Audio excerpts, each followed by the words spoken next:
yang selamatkanku. Terima kasih Yesus,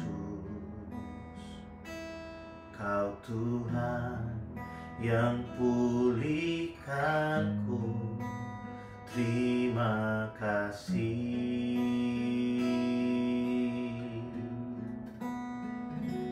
Kau Tuhan yang sembuhkanku. Terima kasih Yesus, Kau Tuhan memberkatiku. Terima kasih. Segala pujian dan syukur hanya bagimu Yesus. Dengan apakah ku balas kasih-Mu?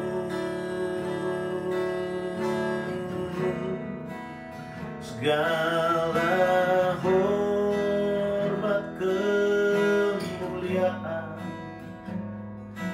hanya layak bagimu.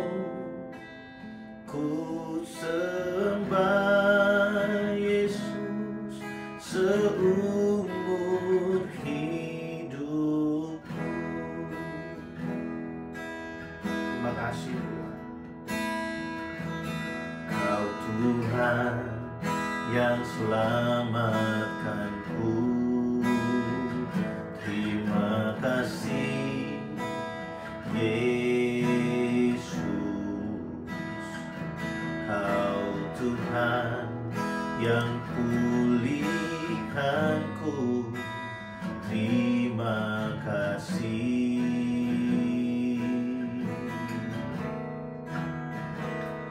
Kau Tuhan yang sembuhkanku. Terima kasih Yesus, Kau Tuhan memberkatiku. Terima kasih.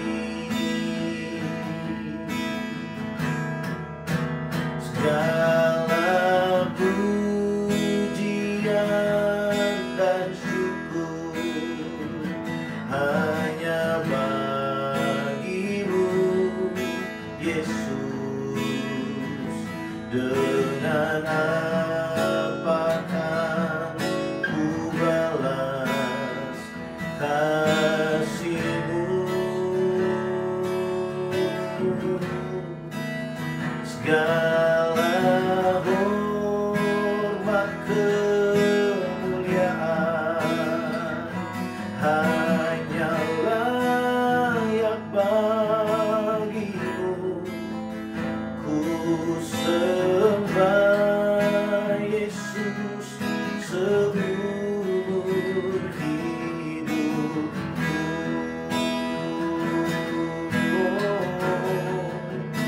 Segala pujian dan syukur hanya bagimu Yesus.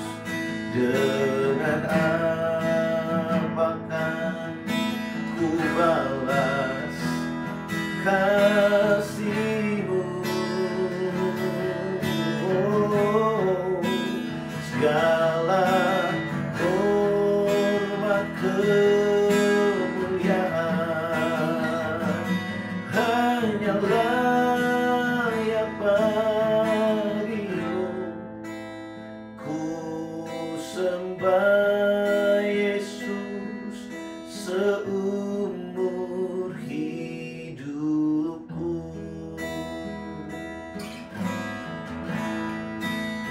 Ku sembah Yesus seumur hidupku.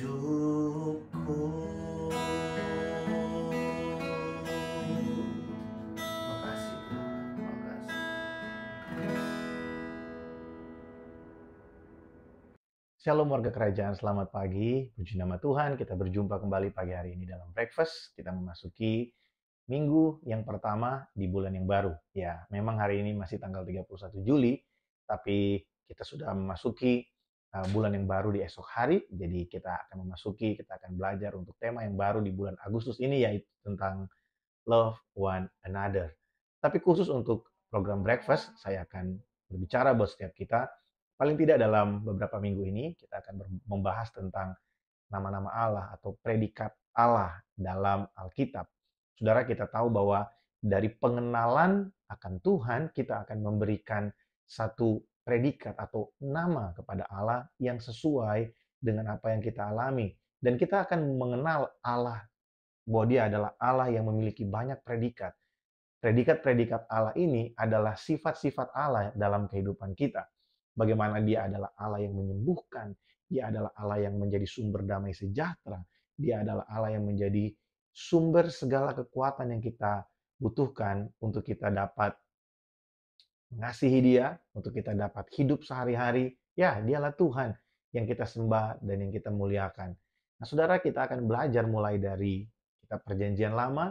Mungkin kita akan melihat nanti sampai di bagian yang ada di dalam Perjanjian Baru. Kenapa ini penting untuk kita pelajari? Karena seringkali kita itu hanya terbatas dalam beberapa predikat Allah saja, atau kita hanya mengenal dia di beberapa sifatnya saja. Saya kasih contoh ya. Seringkali kita itu hanya mengenal bahwa Allah itu, Tuhan itu hanyalah Tuhan yang mengampuni dosa. Sudahkah saudara mengetahui bahwa Tuhan juga adalah Tuhan yang menyediakan segala sesuatu yang kita perlukan? Seringkali kita hanya mengenal dia sebagai Tuhan yang menyembuhkan. Sudahkah saudara mengenal dia sebagai Tuhan yang menghakimi setiap kita, yang menyatakan benar dan salah dalam kehidupan kita? Nah, kita perlu untuk melihat ini dari konteks-konteks yang ada di dalam Alkitab. Setiap kali seorang pribadi di dalam Alkitab memberikan satu predikat kepada Allah karena dia mengalami satu peristiwa yang akhirnya dia mendapat pengenalan yang baru akan Tuhan. Saudara, setiap kita masing-masing pribadi, saya berdoa supaya kita memiliki predikat-predikat tertentu secara khusus yang kita berikan kepada Allah. Jadi kita tidak hanya mengenal dia sebagai Allah yang mengampuni dosa, Allah yang menyelamatkan, tapi juga ada hal-hal yang lain yang kita kenal Allah itu secara pribadi karena kita mengalaminya dalam kehidupan setiap kita. Nah, pagi hari ini untuk yang pertama kita akan belajar dari kehidupan Abraham. Kita akan melihat dari Kejadian pasal yang ke-12, Kejadian pasal yang ke-15 maksud saya. Kita akan melihat ayat yang pertama dan ayat yang kedua dikatakan seperti ini. Kemudian datanglah firman Tuhan kepada Abram dalam suatu penglihatan. Janganlah takut Abram, akulah perisaimu, upahmu akan sangat besar. Abram menjawab, ya Tuhan Allah, apakah yang akan engkau berikan kepadaku karena aku akan meninggal dengan tidak mempunyai anak dan yang akan mewarisi rumahku ialah Eliezer orang Damsyik itu. Saudara, kata yang digunakan Abraham dalam ayat yang kedua di situ, ya Tuhan Allah, itu yang akan kita pelajari hari ini.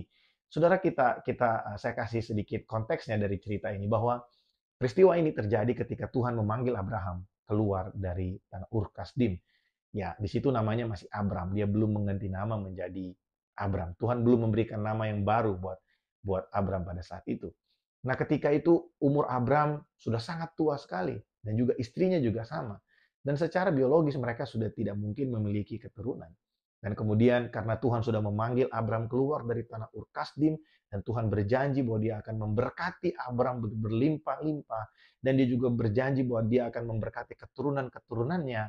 Kemudian Abram mulai bertanya kepada Tuhan, "Ya Tuhan Allah, kalau memang Engkau mau memberkati keturunanku, memberkati aku, tapi aku sendiri belum punya anak."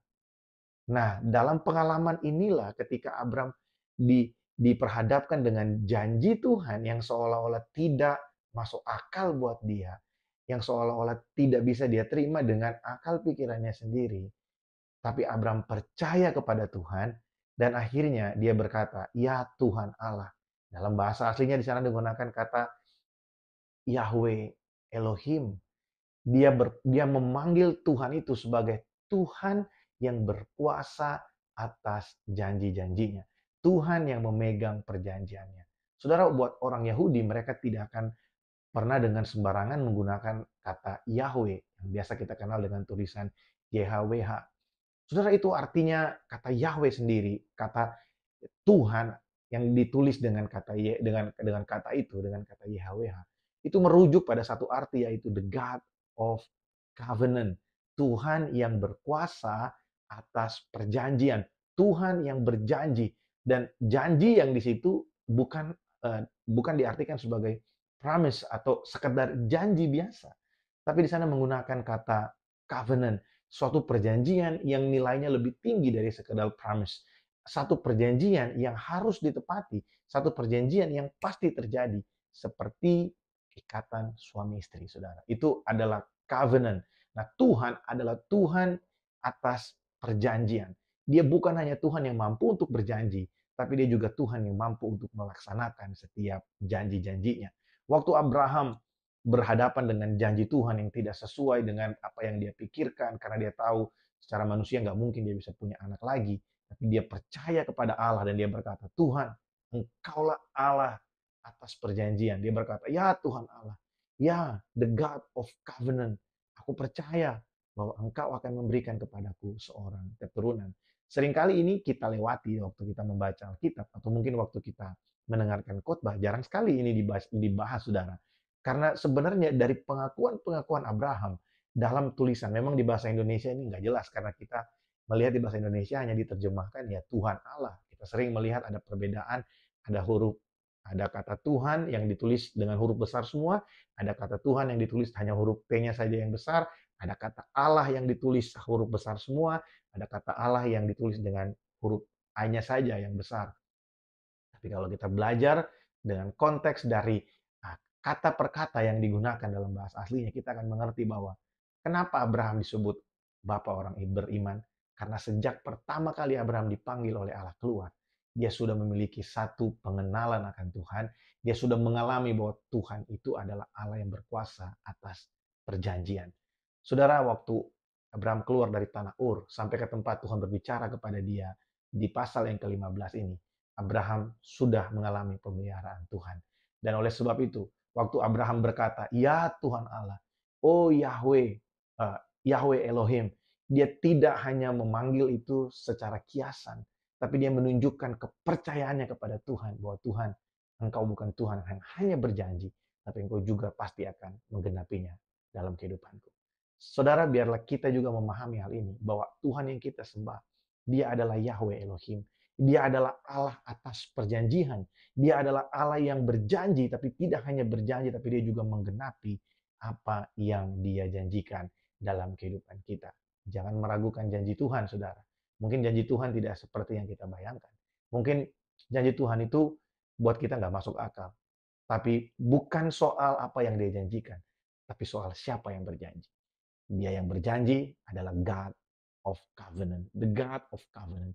Tuhan atas perjanjian. Dan dia berdaulat penuh untuk melaksanakan setiap janjinya dalam kehidupan saya dan saudara. Amin, saudara. Ya, setiap kita diberkati pagi hari ini. Dan mari kita berdoa. Bapak, terima kasih buat pagi ini. Kami belajar satu hal, bahwa Engkaulah Allah atas perjanjian. Engkau yang memegang kehidupan kami. Engkaulah yang menuntun kami dan memberkati seluruh kehidupan kami. Kami tahu bahwa janjimu ya dan amin. Janjimu pasti akan tergenapi dalam hidup kami. Tidak peduli seberapa sulitnya. Kami percaya bahwa Engkaulah the God of Covenant. You are the God of Covenant. Tuhan yang bukan hanya mampu berjanji, tapi juga Tuhan yang melaksanakan setiap janjimu dalam hidup kami. Berkat-Mu setiap kami pagi hari ini, Tuhan. Kami akan memasuki hari yang pertama di minggu yang baru ini. Biarlah Engkau menyertai setiap kami. Kami percaya bahwa Engkau tidak pernah meninggalkan kami. Engkau juru selamat kami, Yesus Kristus Tuhan. Dalam nama-Mu kami berdoa. Amin. Puji nama Tuhan. Selamat beraktivitas, selamat pagi. Tuhan Yesus memberkati.